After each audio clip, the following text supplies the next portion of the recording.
Hey yo guys, what's good? Troublemaker and Sandy family coming live.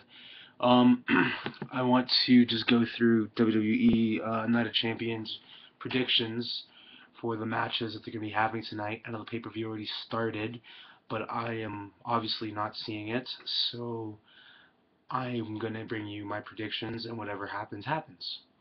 So the first match I'm gonna talk about is the United States Championship match with Dean Ambrose versus Dolph Ziggler. Now, first things first, Dolph Ziggler, your hair bothers me. It's bothered me from day one. Dean Ambrose, you know, I guess, you just kind of look like a pedophile. Um, yeah, when you do that whole thing with your tongue and stuff, yeah, you're really sketchy looking, bro. Anyways, I don't really care for this match. Dean Ambrose is probably gonna win anyways, because the Shield, you know, it's like they're part they're part of like the McMahon Corporation, the Corporation 2.0, with Triple H and Stephanie running shit and Vince McMahon showing up sometimes. So yeah, like Dolph, I don't really think he's gonna win, but it's gonna be probably a really competitive match for sure because Dolph Ziggler is one hell of a performer.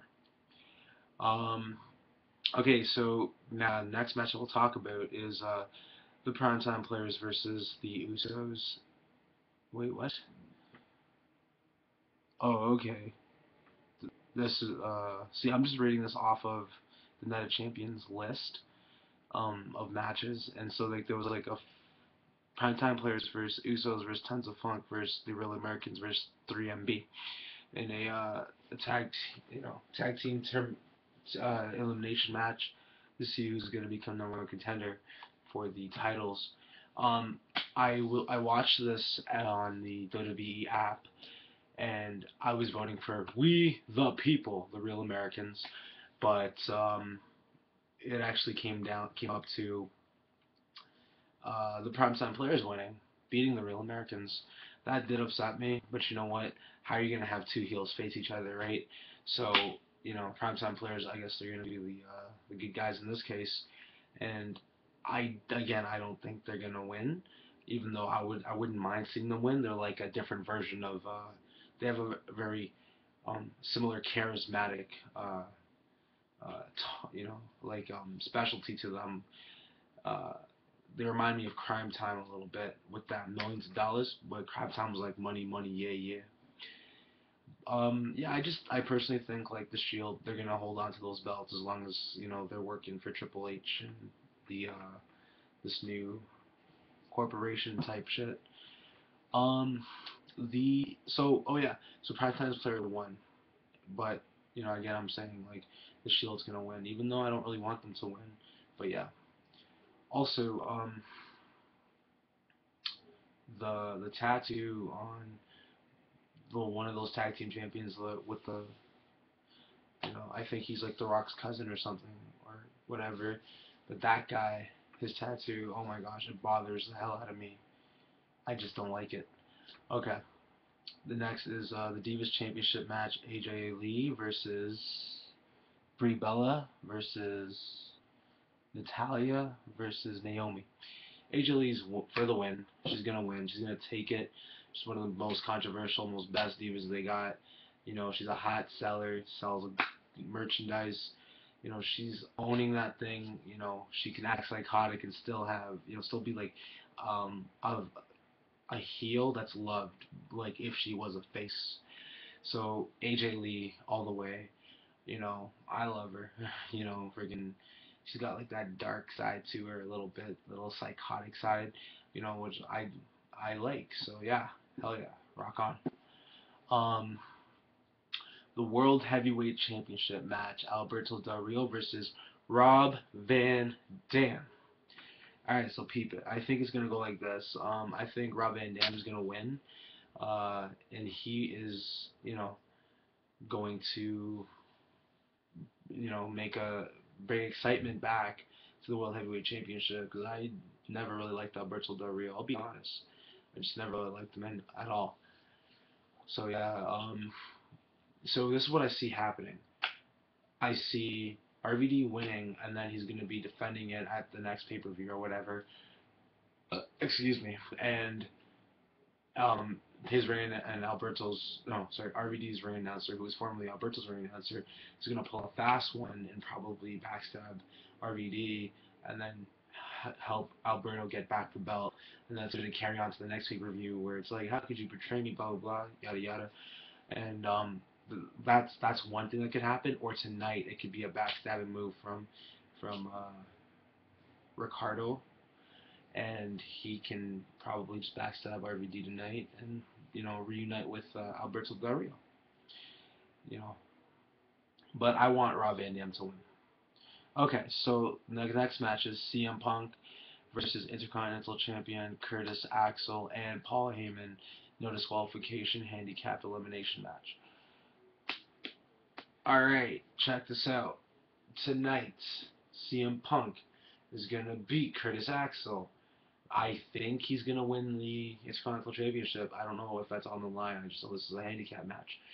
And he's going to beat the hell out of Paul Heyman. And I think this is the last time we see Heyman for a long time.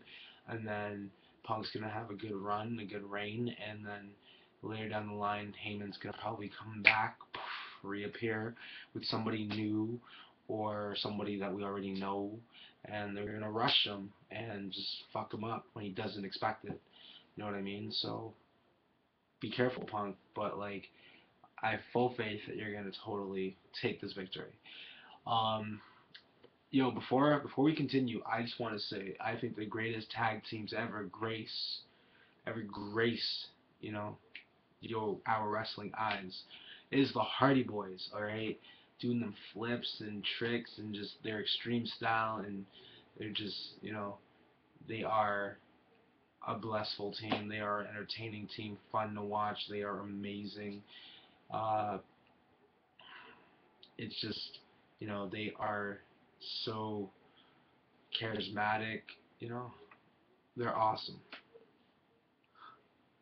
Alright, so the next match is WWE Champion Randy Orton versus Daniel Bryan. I heard a rumor flying around that Daniel Bryan is not going to be winning this belt until possibly Royal Rumble, but it's WWE and anything can switch at any point in time. I think the cards are stacked against them, but I think he can pull it off. You know what I mean? Like, I'm not the hugest Daniel Bryan fan, but I like saying yes, yes. It's funny as hell. I'm more of a Randy Orton fan. I'm happy he's champion. I think he has a lot of potential to, like knock out and beat up people. Like he was a legend killer at one point, and he has a lot of potential to run shit on his own. But I don't know why he's part of the corporation. I call it the corporation 2.0, and that's mainly because I was calling it the new corporation, and then I saw a tweet that said the corporation 2.0. So people are calling it different things, but I just think that Randy Orton is he can get stuff done on his own. He'd be a badass champion, and I think the storyline might be killing him a little because he probably does want to get his hands and probably wants to wrestle more and being more interesting matches. It pumps adrenaline and excitement through your mind when you think I'm going to be in such an outrageous, crazy, insanity match. This is like a regular match, and plus he's got all of the, he's got all the corporate people behind him and stuff, and Daniel Bryan's Rage Against the Machine. He's coming, he's trying to break down the wall, pummel him down, bump, bump, bump, bump, bump. I really think he can pull it off, and if he does, that's great. Give Randy Orton all that more chance just to get back into the swing of things and not just let everyone beat up on the guy, because it's at some points it's probably cool if it's like a revenge type thing, to have help to beat the hell out of someone, but when you can look forward to just locking up and just you're gonna have fun, this guy's good, this is gonna be good competition, you're gonna want that shit, you know what I mean? So go Daniel Bryan. I think you're gonna win. But my favorite in this match is Randy Orton. Um, okay, so that's all the matches that are listed on this card. I don't know if there's supposed to be more or not, but I just want to say, where the hell is the Wyatt family and the Kane story gonna flow, gonna grow, you know, the fact that I'm not watching this pay-per-view and it's in Detroit, and Detroit's the home of the Wicked Clowns, so that should be where something dark and weird and twisted should, like, you know, appear.